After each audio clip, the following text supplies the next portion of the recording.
अगर आपके seventh house में राहु है तो 21 साल की उम्र से पहले शादी मत कर लेना। और राहु यहाँ पे अगर किसी के मौजूद हो तो आपके कई स्त्रियों से संबंध बन सकते हैं, एक्स्ट्रा मैरिटल अफेयर जैसी स्थिति बन सकती। यहाँ पर अगर राहु नेगेटिव में है तो वह व्यक्ति को संतान सुख से संबंधित खुशखबरी कभी नहीं देता है। राहु एक ऐसा ग्रह जिससे लोग डरते हैं, डरना भी चाहिए, क्योंकि इसका प्रभाव इतना नेगेटिव होता है कि एक अच्छे भले इंसान को भी जमीन पर ले आता है। एक हंसता खेलता परिवार भी बिखर जाता है। एक काम कारोबार से पेशे वाला व्यक्ति भी कंगाल हो जाता है और मान सम्मान की ऐसी हानि कि कभी उठ नहीं पाता है। ये है राहु का कमाल। और राहु एक बार किसी के ऊपर चढ़ जाए तो उसके बाद अपना बदला, अपना काम, अपना अस्तित्व दिखा के ही रहता है। तो मैं आज आपको बताऊंगा राहु आपकी कुंडली में कितना आप पे डालता है नेगेटिव इफेक्ट। और जानिए कि राहु के होने की वजह से आपने अब तक क्या क्या खो दिया है या क्या खोने वाले हैं। तो अपनी जन्म पत्रिका सामने रखिए और देखिए कि राहु किस भाव में है और क्या क्या आपका ले जाता है। तो चलिए शुरू करते हैं। सबसे पहले आपके पास इस स्थिति को जानने के लिए जन्म पत्रिका होनी जरूरी है। तो अपनी अपनी जन्म पत्रिका निकाल लीजिए। अब आप इसमें देखिए राहु पहले भाव में, आपको जैसे स्क्रीन पे दिखाया गया है, पहला भाव ये होता है। अगर यहां पे राहु लिखा है तो आप समृद्धि के प्रशासक हैं, मान सम्मान कमाएंगे, बहुत ही ज्यादा इज्जत होगी, आपकी गृहस्थी में आप उत्तराधिकारी के तौर पे जाने जाएंगे। राहु आ गया, ये सब चीजें आकर निकल जाएंगी। किसी चीज का आप पाकर भी मजा नहीं ले पाएंगे और ऐसा लगेगा कि मेरे पास सब कुछ होकर भी क्यों मुझे महसूस नहीं हो रहा है कि मैं इस घर का मालिक हूं। गृहस्थ जीवन खराब कर देना, नौकरी पेशे में खराबी आना, आपकी सेहत में बहुत ज्यादा नुकसान देना, ये करवाता है प्रथम भाव में राहु। और राहु यहां पे अगर किसी के मौजूद हो तो आपके कई स्त्रियों से संबंध बन सकते हैं, एक्स्ट्रा मैरिटल अफेयर जैसी स्थिति बन सकती है। और दोस्तों उसके बाद तो पता ही है, हंसता खेलता परिवार भी बिखर जाता है। कितना भी समझा लीजिए पार्टनर को, नहीं मानेगा। यहां पे राहु इतना नेगेटिव करता है कि इंसान कभी भी उठ नहीं पाता है। और अगर बात करूं उपाय की, पहले भाव में राहु है तो दोस्तों अभी जाके चांदी की चेन गले में धारण कर लो, ये प्रभाव कम हो जाएगा और बच जाओगे। दूसरे भाव में राहु का होना कई बार लोगों को किसी तरह की अचानक दुर्घटना या अचानक कोई परेशानी आने का संकेत होता है। यहाँ पे राहु का अशुभ प्रभाव पारिवारिक कलह भी बना देता है, और ऐसा कलह जिसके बाद वह इंसान अपने आप को बहुत ज्यादा डिप्रेस्ड फील कर लेता है। अगर स्वास्थ्य रूप में बात करूं तो स्टमक प्रॉब्लम एक मुख्य प्रॉब्लम है जिनको लंबे समय तक इनको परेशान करती है। साथ ही यहाँ पे इन लोगों की वाणी भी बहुत कठोर होती है। किसी के साथ भी गाली गलौज करना या अपनी वाणी से किसी को हर्ट करना आमतौर पर देखा गया है। ऐसे लोग इसी वाणी के खराब होने की वजह से हंसते खेलते रिश्ते को भी खराब कर देते हैं। अगर बात करूं उपाय की, तो अगर यहाँ पे आपके राहु है तो एक छोटा चांदी का टुकड़ा अपनी जेब में या अपनी पॉकेट में एनी टाइम रखिए। ऐसा रखना आपके मन को शांत करेगा, आपके आने वाले समय को बेहतर कर सकता। अब बात करते हैं तीसरे भाव की। दोस्तों अगर तीसरे भाव में राहु आ जाए कि वह व्यक्ति समाज में बहुत अच्छी रेपुटेशन पाता है, लोग उसको बहुत ही हाई पर्सनैलिटी मानते हैं। ऐसे लोग बहुत बड़ी सोच रखते हैं। और एक और बात बता दूं दोस्तों जो बहुत ही खास है, ऐसे लोग किसी के सामने भी चले जाएं, हार नहीं मानेंगे। ये किसी के सामने, ये लोग बहुत ही ज्यादा शक्की मिजाज के होते हैं और अपने इसी नेचर की वजह से अपनों से मनमुटाव कर लेते हैं। अगर बात करूं उपाय की, तो इन लोगों को हनुमान मंदिर में जाकर केसर, चंदन, इनका तिलक लगाकर हनुमान चालीसा पढ़ना इनके लिए बहुत ही शुभ रहेगा। अब बात करें चौथे भाव में। अगर कुंडली के चौथे भाव में राहु हो तो सबसे ज्यादा शुभ माना जाता है। धनवान यहीं से देखा जाता है, बुद्धिमान यहीं से देखा जाता है। अगर किसी व्यक्ति का जन्म के समय राहु चौथे भाव में आ जाए तो वह अपने जीवन में जन्म से ही ये सारे सुख देख लेता है। पर क्या वह सुखों को पाकर भी संतुष्ट नहीं होता है, जिसकी वजह से धन मान सम्मान सब चीजों को समेट के नहीं रख पाते हैं और हर चीज हाथ से निकल जाती है। परंतु कहीं ना कहीं इनको राहु फिर भी शुभ फल दे देता है। मैंने आम तौर पर बहुत सी जन्म पत्रियां देखी है। जब मैं यहाँ पे राहु के प्रभाव को देखता हूं तो सामने व्यक्ति मुझे बहुत ज्यादा कॉन्फिडेंट भी दिखता है, यानी कुछ नहीं है फिर भी बहुत ज्यादा कॉन्फिडेंस, यानी आपके आत्मविश्वास को भी बढ़ाता है। बात करें उपाय की तो इस भाव में राहु हो तो व्यक्ति को चांदी के आभूषण पहनना और महादेव की पूजा करना बहुत ही ज्यादा शुभ रहेगा। अब बात करते हैं पंचम भाव की। पांचवा भाव सूर्य का भाव। इस भाव में राहु का होना व्यक्ति को बहुत ही ज्यादा क्रिएटिव माइंड बनाता है। यहां पर अगर राहु नेगेटिव में है तो वह व्यक्ति को संतान सुख से संबंधित खुशखबरी कभी नहीं देता है। मैंने बहुत सी जन्म पत्रियां देखी है, फीमेल्स की खास तौर पर बात करूं, जब यहां पे राहु मौजूद हो तो उनको शादी के बाद अबॉर्शन जैसी, गर्भपात जैसी समस्याएं भी आती हैं, और या उनकी संतान बहुत देरी से होती है जिसकी वजह से वह बहुत परेशान रहते हैं। यहाँ पे व्यक्ति के पढ़ाई में भी उनको मन नहीं लगता है, अपने आप को बहुत ही डिस्टर्ब फील करते हैं। उनको ऐसा लगता है कि हमारे पास सब कुछ है परंतु फिर भी प्रैक्टिकल तौर पे ऑन पेपर कुछ नहीं कर पाते हैं। यहाँ पे जीवन साथी के साथ भी मन मुटाव बना देता है।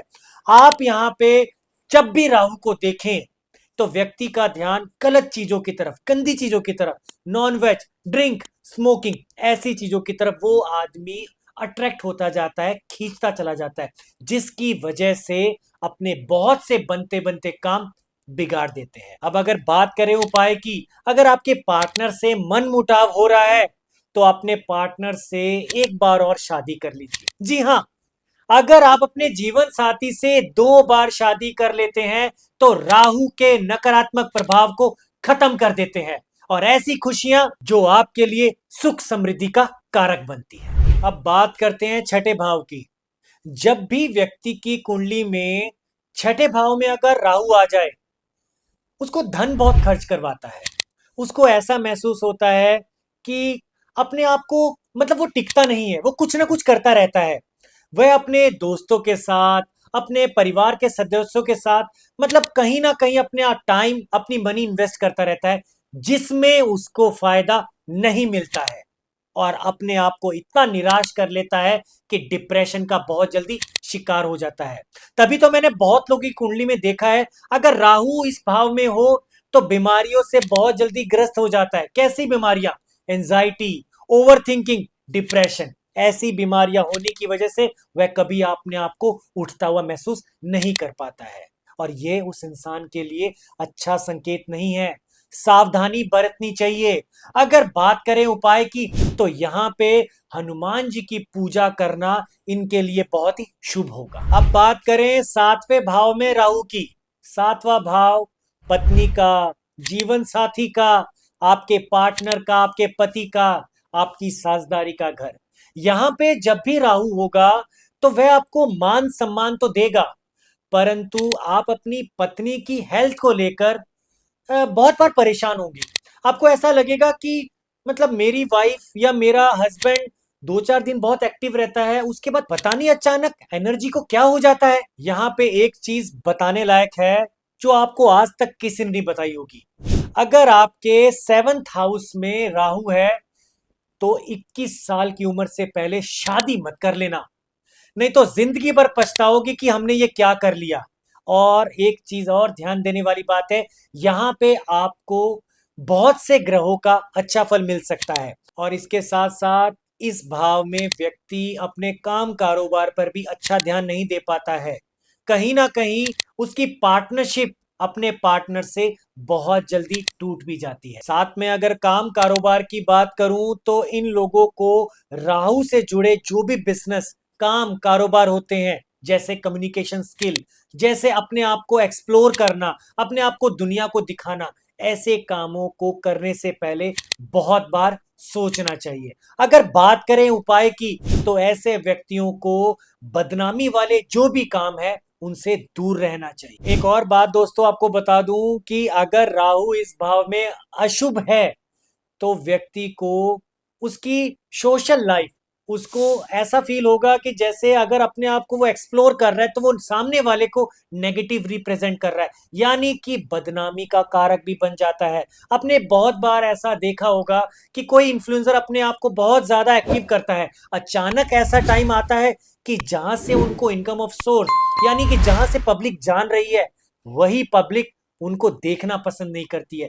ऐसा काम करवाता है राहु इस भाव में। बात करें अगर उपाय की, तो शुक्रवार के दिन मां लक्ष्मी के मंदिर में जाकर केसर का तिलक लगाकर पूजा करना उनके लिए बहुत ही शुभ रहता है। अब बात करते हैं आठवें भाव की। अगर आठवें भाव में राहु है तो वे व्यक्ति अ, हमेशा अपना जीवन है ना कोर्ट कचहरी, उलझनों में, लड़ाई झगड़ों में, कलेश में ही बिताएगा।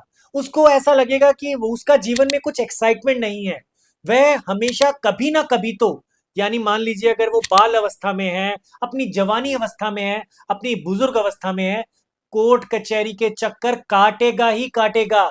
यहां पर व्यक्ति उसको आलसी भी बना देता है। यहां पर व्यक्ति जल्दबाजी में गलत फैसला ले लेता है, जिसकी वजह से मान सम्मान, धन दौलत की हानि होती है।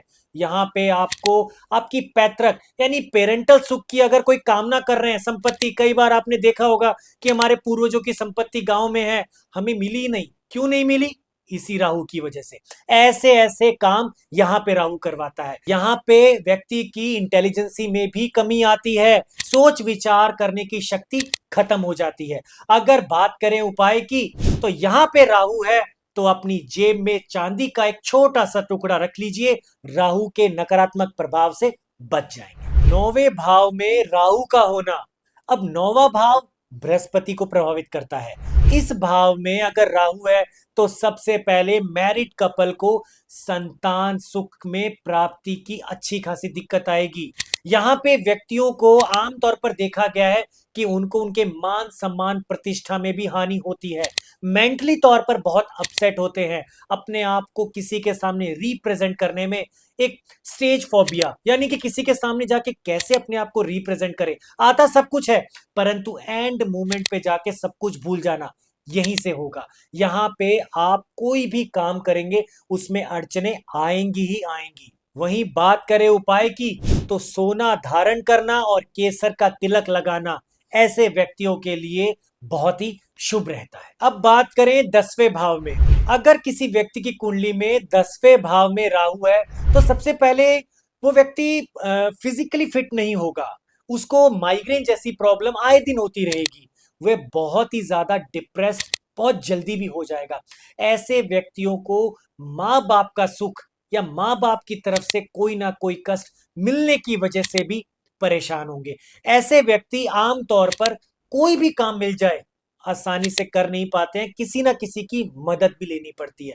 अपने इसी वीक नेचर की वजह से लोग इनका फायदा भी उठा लेते हैं। वहीं अगर बात करें उपाय की, तो यहाँ पे आपको भगवान शिव की पूजा करना बहुत ही ज्यादा जरूरी है और साथ में 6 मुखी रुद्राक्ष आपको धारण करना बहुत ही ज्यादा शुभ रहेगा। बात करते हैं 11वें भाव की। 11वां भाव शनि और गुरु से प्रभावित होता है। यहाँ पे राहु का होना इंसान को उसकी लाइफ में उसके फादर से बहुत सुख मिलते हैं, यानी कि पिता उनको उनको स्टैंड ऐसे कर देते हैं कि उनको लाइफ जीरो से नहीं 50 से शुरू करनी पड़ती है। आमतौर पर मैंने कई बार ऐसी कुंडलियां देखी है जिनमें पिता का ऑलरेडी रनिंग बिजनेस बच्चे को मिल जाता है और बच्चा उस बिजनेस को और आगे बढ़ा लेता है। यहाँ पर व्यक्ति के अपने फादर के साथ संबंध बहुत गहरे होते हैं। यहाँ पर व्यक्ति को परंतु हेल्थ वाइज कोई ना कोई दिक्कत रहती है, जिसकी वजह से वह आए दिन परेशान रहता है और उसी हेल्थ प्रॉब्लम की वजह से कई बार अपनी रिलेशनशिप अपने काम, अपनी नौकरी पे भी बहुत सा नुकसान देखना पड़ता है। अगर बात करें उपाय की, तो अगर आपके इस भाव में राहु है तो अपने पिताजी की खूब सेवा करिए, उनका आशीर्वाद लीजिए। उनके आशीर्वाद से आपके सारे काम बनने लग जाएंगे। और इसके साथ साथ एक और उपाय, व्यक्तियों को चांदी के गिलास में पानी जरूर पीना चाहिए। ऐसा प्रतिदिन करें सोते टाइम पे, ये उनके लिए बहुत ही शुभ रहेगा। अब बात करते हैं 12वें भाव की, ऐसे भाव की जिसमें व्यक्ति बहुत ही ज्यादा रहस्यमयी होता है। ऐसे व्यक्ति अगर कोई बात दिल पे लगा ले तो एक साइड में जाकर उन्हीं चीजों को रिकॉल करते रहते हैं। इनको ठीक करने का सबसे बड़ा साथी ये खुद हैं। अगर कोई दूसरे आएंगे तो इनकी समस्या या इनके मन की बात नहीं समझ पाते हैं। इन लोगों को हर कोई पसंद नहीं आता है, परंतु जब कोई पसंद आ जाए तो वह हमेशा एक खास ही जगह रखता है। ऐसे लोग मेंटली डिस्टर्ब बहुत जल्दी हो जाते हैं। ऐसे लोग कई बार डिप्रेशन की वजह से आत्महत्या जैसे कदम भी उठा लेते हैं। अपने डिप्रेशन का कारण किसी को बता नहीं पाते हैं, और डिप्रेशन का इलाज भी अगर ढूंढना चाहे तो खुद ही ढूंढते हैं। ऐसे लोगों को टाइम वेस्ट करना पसंद नहीं है। अगर कंपनी के लीडर हैं तो सभी इंप्लॉय इनके सामने काम करते रहिए, तो इनके साथ खुश हैं। अगर कोई इनके सामने कुछ उल्टा सीधा बोल दे तो अपनी उल्टी गिनती शुरू कर लीजिए, वहां से बहुत जल्दी आपका पत्ता कटने वाला है। ऐसे लोगों को अगर उपाय के तौर पे बात करूं तो इन लोगों को चंदन का टीका लगाना, मंदिर में जाकर महादेव की पूजा करना हमेशा से शुभ रहा है। तो ये थे राहु के नकारात्मक प्रभाव। दोस्तों, राहु के सकारात्मक प्रभाव सुन के थोड़ी हैरानी होगी। आपको कोई नहीं बताता है कि राहु इंसान की जिंदगी में कितना अच्छा फल भी दे सकता है। इस वीडियो को अधिक से अधिक शेयर करिए। अगर 10,000 व्यू हो जाते हैं तो हम आपके लिए लेके आएंगे राहु के सकारात्मक प्रभाव का आपकी जिंदगी में क्या आता है बदलाव। तो इस वीडियो को अधिक से अधिक शेयर करिए, लाइक करिए और चैनल को सब्सक्राइब करना ना भूलिएगा। जय श्री कृष्ण।